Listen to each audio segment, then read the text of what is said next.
दोस्तों, वक्फ बोर्ड एक बार फिर चर्चा में आ गया है और साथ ही साथ योगी जी का बयान भी आ गया है जो काफ़ी चर्चा में है। वक्फ बोर्ड इसलिए चर्चा में है क्योंकि उसने महाकुंभ में अपनी ज़मीन होने का क्लेम कर दिया है और उसी क्लेम पर योगी आदित्यनाथ जी का बयान आया है जो कि बहुत ही चर्चा में है इस टाइम पर। तो आइए देखते हैं क्या है पूरा मामला। जहां तक आपने वक्फ की बात की है, जी, मैं तो कभी कभी आश्चर्य होता है, ये वक्फ बोर्ड है या कोई माफियाओं का बोर्ड है, भू माफियाओं का बोर्ड बन गया। बिल्कुल सही बात है क्योंकि वक्फ बोर्ड कहीं पर भी क्लेम कर देता है, कहीं पर भी उसकी ज़मीन निकल आती है।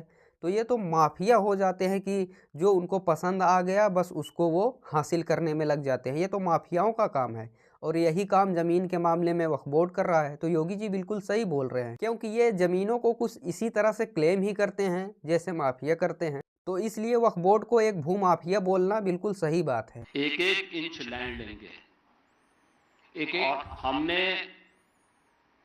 उत्तर प्रदेश वक्फ अधिनियम में संशोधन किया है।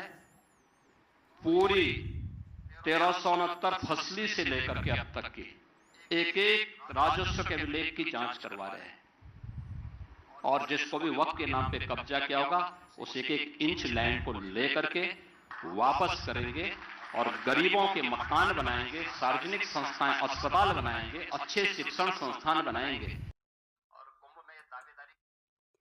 बिल्कुल भाई, ये योगी जी हैं, ये कर भी सकते हैं और करेंगे भी क्योंकि ये जब संसद में बोले थे कि माफियाओं को मिट्टी में मिला देंगे तो वो मिला दिए।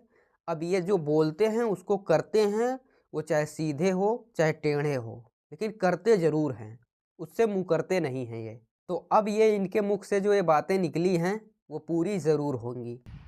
और कुंभ में दावेदारी करने वाले लोग, जी, अपनी गनीमत देखो, अपनी खाल बचा लें तो गनीमत होगी उनके लिए। बहुत बड़ी बात बोल दिए और डायरेक्ट बोल रहे हैं कि जो लोग कुंभ में अपनी ज़मीन क्लेम कर रहे हैं, वक्फ बोर्ड क्लेम कर रहा है, वो अब अपनी खाल बचाएं। समझ रहे हो कितनी सीरियस बात है ये।